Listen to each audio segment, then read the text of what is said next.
नमस्कार, मेरा नाम है कमलेश धाकड़ और आज मैं आपको बताऊंगा कि जो आवास प्लस ऐप है उसमें आप समग्र आईडी किस प्रकार से ऐड कर सकते हैं। तो इसके लिए आपको आवास ऐप का ओपन करना है। आपको ये प्ले स्टोर से मिल जाएगी, प्रधानमंत्री आवास ग्रामीण, इस तरह से इस ऐप का लोगो दिखेगा। और यहाँ पर जो ये आ रहा है, यहाँ पर यूज़र नेम डालेंगे, यहाँ पर पासवर्ड डालेंगे जो SPR पोर्टल का पासवर्ड होता है। ये कैप्चर यहाँ पर फिल करेंगे और लॉगिन बटन पर सबमिट करेंगे। तो चलिए मैं करता हूँ लॉगिन बटन पर। आप लॉगिन हो जाते हैं, आपके सामने ये कुछ इस तरह से आता है। ज़िला बताएगा, जनपद बताएगा और ग्राम बताएगा। और ये यहाँ पर आप गांव का चयन कर सकते हैं, जहाँ से यदि आपकी पंचायत में 1-2 गांव हैं तो 3 गांव हैं तो। और फिर इसके बाद में आप नीचे यहाँ पर देख सकते हैं, ये यहाँ पर आ रहा है हितग्राही खोजें। तो आप यहाँ पर गांव का चयन करके, जहाँ से गांव का चयन करके और ये हितग्राही खोजें पर क्लिक करते हैं तो आपके सामने दूसरा इस तरह से निकल कर आता है। को किस तरह से खोज सकते हैं, नाम से खोज सकते हैं और PMID से खोज सकते हैं। तो PMAY की ID से आप यदि खोज रहे हैं तो आप उसमें MP ना लिखें। MP लिखेंगे तो वो ID कुछ ज़्यादा अंक की हो जाएगी और लेगा नहीं। तो जैसे ही आप यहाँ पर PMID से खोजते हैं तो फिर क्या आता है, चलो देखते हैं।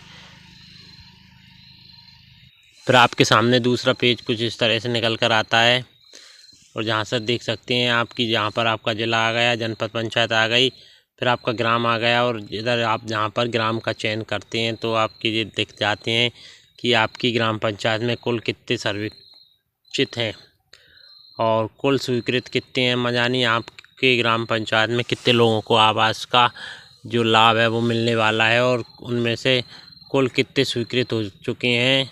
नीचे देखिए आप कुल प्रतीक्षारत, मान लो जो अभी प्रतीक्षा में है वो कितने हैं भी जहाँ पर बताएगा। और इसके बाद में इधर बताएगा कि कुल समग्र दर्ज हितग्राही, यानी आपने कितने लोगों का समग्र में इसमें पोर्टल पर चढ़ा दिया है वो जहाँ पर बताएगा।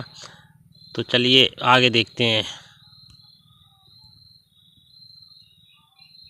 तो जैसे ही आप बैक आ जाती हैं और जहाँ पर अपना जो PMID दर्ज करती हैं ग्राम चुन के, तो जहाँ पर PMID दर्ज करते हैं ये हितग्राही खोजें पर नीचे क्लिक करेंगे।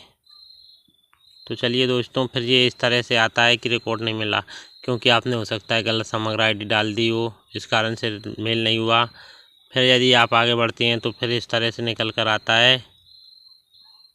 जी आप देख सकते हैं कि जो व्यक्ति है उसकी ID निकल कर आ गई है, ये समग्र ID आ गई है।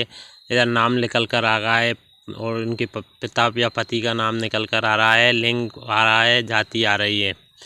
तो चलिए ये इस तरह से आगे निकल जाते हैं इसमें कि हितग्राही का विवरण आ रहा है, नाम आ रहा है, पिता पति का नाम आ रहा है, लिंग आ रहा है, जाति ना आ रही है, घर किसे आवंटित किया गया है वो आ रहा है, घर की स्थिति कैसी है वो आ रही है, स्वीकृत राशि आ रही है, जॉब कार्ड की ID आ रही है। चुने गए हितग्राही का समग्र ID दर्ज करें। अब आपको जहाँ पर जो सदस्य चुना गया है उसकी ID को आप जहाँ पर लिखेंगे, जो सदस्य ID होती है उसको। तो चलिए मैं लिख लेता हूँ और क्या आता है आगे देखते हैं।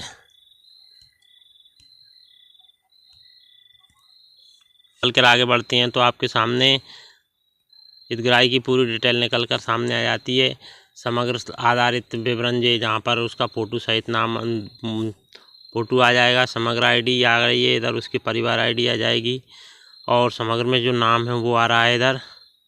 और समग्र में यदि आप उसने KYC नहीं कर रखी है या नाम नहीं सुधराया तो उसका जो पिता पति का नाम है वो खाली जगह बता रहा है। इधर लिंग आ रहा है पुरुष, जाति आ रही है और जन्म तिथि भी आ रही है, उनका पता आ रहा है। अब क्या करना है आपको, परिवार के सदस्य की जानकारी, तो ये आप जानकारी देख सकते हैं। अब नीचे आ रहा है लिखा,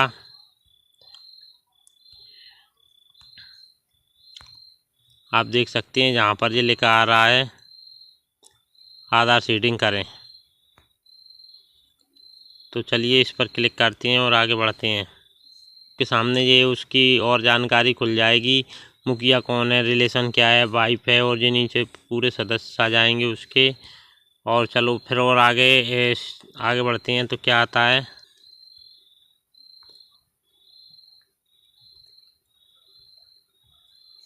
अब आप देख सकते हैं कि समग्र में अन्य जानकारी।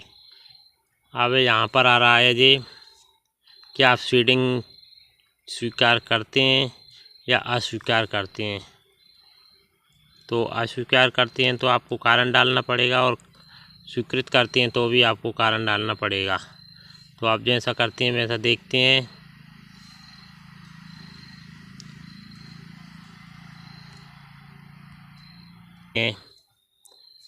स्वीकार करते हैं तो आपको कुछ इस तरह से लिखा आएगा कि हितग्राही की पहचान अन्य दस्तावेज से कर लिए। यदि उनका नाम नहीं मिल रहा है तो आप यहाँ पर ये वाला ऑप्शन चुन सकते हैं कि अन्य दस्तावेज से उनकी पहचान कर ली गई है और सही पाया गया है। चलिए इसको आगे करते हैं और सबमिट करते हैं, क्या होता है। डालना चाहते हैं तो डाल सकते हैं कि हितग्राही की पहचान अन्य डॉक्यूमेंट से भी की गई है। और तो चलिए इसके लिए आगे बढ़ते हैं। जाता है क्या चुने गए हितग्राही का समग्र सीडिंग करना चाहते हैं, तो अपन करना चाह रहे हैं तो यहाँ पर क्लिक करेंगे। तो चलिए मैं यहाँ पर क्लिक कर लेता हूँ। कर आता है कि हितग्राही का समग्र सीडिंग सफलतापूर्वक दर्ज कर दिया गया है। तो आप इस सिंपल सी प्रोसेस से अपन ये जो गांव के हितग्राही हैं उनका आप समग्र पे जो PM आवास होता है उस पर समग्र सीडिंग कर सकते हैं इस तरह से। तो दोस्तों जानकारी कैसी लगी देखने के लिए धन्यवाद।